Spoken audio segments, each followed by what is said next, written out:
নষ্ট হয়ে আছে। আমরা এটির মধ্যে মামলা খাইছি, আমরা এটির কামাই করে মামলা চালাম। যেমন লাগে আল্লাহ জবাব দিছে আমার ওরে খাওয়ার পাও না। তুমি কোন শরমে তর্ক করতেছ? খাওয়া বই তো টিয়া আবার বড় বড় কথা কও তুমি, কোন শরমে কথা কও তুমি? আসসালামু আলাইকুম, আমি মোহাম্মদ শাহিনুর রহমান, পল্লী চিকিৎসক। আমার বাসা হচ্ছে চন্দ্রপুর বাগানবাড়ি ঈদগাহ মাঠের সাথে। বিগত 3 দিন আগে রাত্রে আমাদের চন্দ্রপুর বাগানবাড়ি যে কেন্দ্রীয় জামে মসজিদ আছে, এই মসজিদের দান বাক্স এবং ঈদগাহ মাঠের এইখানে একটা দান বাক্স আছে, এটা তালা ভেঙে টাকা পয়সা চুরি হয়েছে এখান থেকে। এই ইস্যুটা নিয়ে পরের দিন রাত্রে 10টার দিকে এখানে 2টা দোকান আছে, এই দোকান 2টা বন্ধ হয় 10:30 11টার মধ্যেই, এবং গভীর রাত পর্যন্ত এখানে চ্যাংরা ফ্যাংরা আড্ডা মারে, এবং প্রত্যেকটা ছেলেই মাদকের সাথে জড়িত, যারা গভীর রাত পর্যন্ত এখানে থাকে। তাই সে জিজ্ঞেস করা হয়েছে যে দোকান কটার দিকে বন্ধ করেন, ওরা বলছে 11টা 12টার মধ্যে বন্ধ করি। বলা হয়েছে 12টার পরে দোকান পারে কেউ থাকো না, যেহেতু তোমরা থাকা অবস্থায় এরকম একটা ঘটনা ঘটলো, কথার কথা তো আসতেই পারে। এবং সেই কথার প্রেক্ষিতে আপনাদেরকে যে ভিডিও দিয়েছে, এই ভিডিওতে একজনে কমেন্ট করছে যে এখানে আমরা থাকবো, তোমরা পারলে ঠেকায়ও। তার নাম হচ্ছে মেহের আলী, তার 2 ছেলে লাদেন বাবু, তারা মাদকের ব্যবসায় জড়িত। ইতিপূর্বে লাদেনের বাবার নাম হচ্ছে মেহের আলী, লাদেন এবং বাবু এরা 2 ভাই, এর বাবার নাম মেহের আলী, এরা 2 ভাই মাদকের সাথে জড়িত।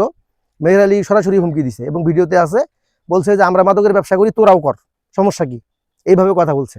এবং এখানে আরেকটা ছেলে আছে রাজু, সেও তর্ক করছে, এই ভিডিওতে আছে, সে সরাসরি বলছে আমার নামে 3টা মামলা আছে, আমি কি করব, কি করে খাবো, মাদক করবো না কি করবো?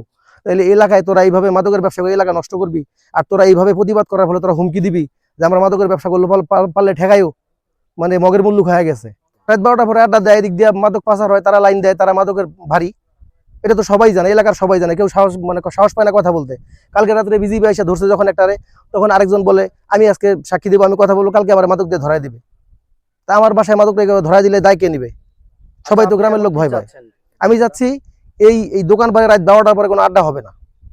আমাদের এলাকাটা শান্তিপ্রিয় এলাকা, এই এলাকায় বর্তমানে এমন একটা সিচুয়েশন দাঁড়াইছে, এমন কোনো আকাম কুকাম হয় না এই জায়গাটা নষ্ট করে ফেলছে মুষ্টিমেয় কয়েকটা ছেলে পেলে।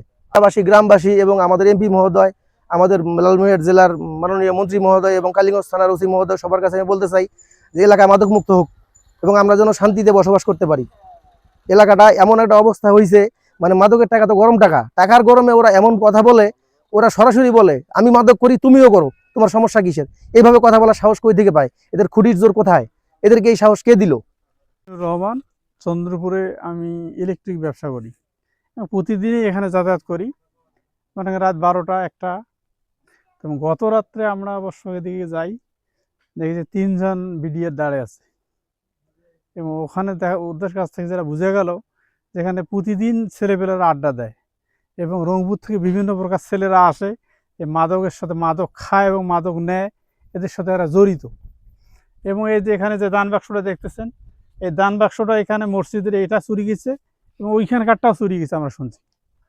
কিন্তু এটা কীভাবে চুরি গেলো, কখন গেল, এটা আমরা অবশ্য জানি না। কিন্তু এখানে এই ধরনের আড্ডা দেয়, এখানে এই ধরনের ছেলেপেলেরা ঘোরে, এটা এই মাদক মুক্ত হওয়া দরকার। মাদক নষ্ট হয়ে যাচ্ছে, ছেলেপেলেরা শেষ হয়ে যাচ্ছে। এটা আমাদের দাবি হচ্ছে সরকারের কাছে এদেরকে কঠোর হস্তে দমন করা হোক।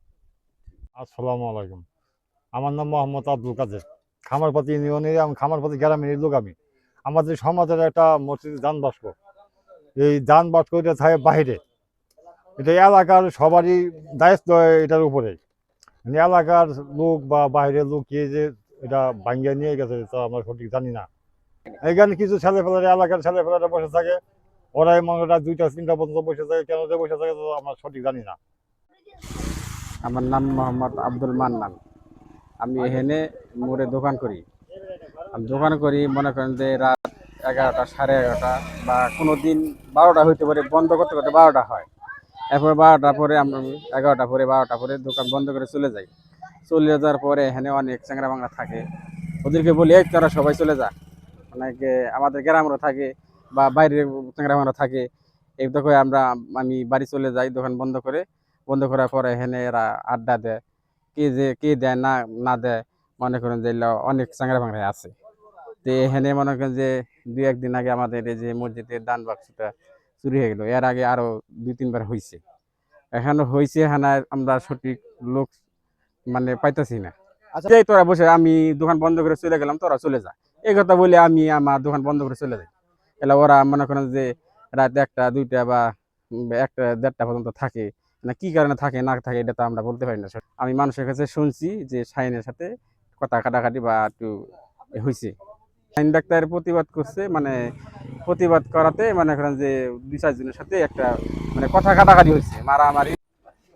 আমি অত্র বাগানবাড়ি চন্দ্রপুর বাগানবাড়ি জামে মসজিদের সেক্রেটারি। এখানে আমরা মাদককে না বলি, যে আপনারা মাদক যে ছেলেপেলেরা করে আমরা তাদেরকে নিষেধ করি, তারা নিষেধ আমাদের মানে না। এই হ্যাঁ, মাদকের সঙ্গে জড়িত আছে তারা। না, রাত্রে এখানে লোক থাকে অবশ্য অনেক টাইম। তাহলে কিন্তু আমি এই যে চন্দ্রপুর বাগানবাড়ি মসজিদের সভাপতি আর কি। আর এইখানে কিছুদিন আগে আমাদের এলাকায় মাদক নির্মূলের জন্য একটা কমিটি গঠন করা হয়েছিল। সেটা এই বুড়িহাট বিউপি, তারপর জাউরানি বিউপির সুবেদাররা ছিল। আমি আজকেই ঢাকা থেকে সকালবেলা আসছি, এসে শুনলাম যে আমার মসজিদের এবং ঈদগাহ মাঠ মাদ্রাসার যে দান বাক্সের টাকা চুরি হয়ে গেছে।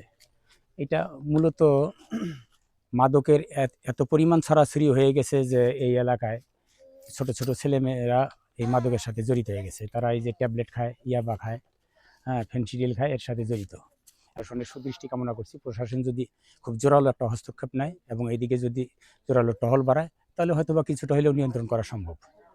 আমরা পারতপক্ষে চেষ্টা করছি আমরা কিছুদিন, যে এই দিক থেকে অপরিচিত রংপুর থেকে বেশ কিছু মাদক সেবীরা মোটরসাইকেলে আসতো, তাদেরকে আমরা জিজ্ঞাসাবাদ করে অনেকেই বুঝাই ফেরত দিয়ে দিছি। বলছি যে আপনারা এদিকে আর এভাবে আসিয়েন না, এইভাবে মাদক সেবা আমাদের এলাকাটাকে অন্তত মাদকমুক্ত। তারা এই এলাকারই কিছু ছেলেপেলে জড়িত আছে। এই মাদক কারবারিদের সম্পর্কে প্রশাসনই খুব ভালোভাবেই জানে। শুনছি যে গভীর রাত পর্যন্ত এখানে আড্ডা হয় এবং সারা রাত্রেই মানে ছেলেপেলেরা আনাগোনা করে। তবে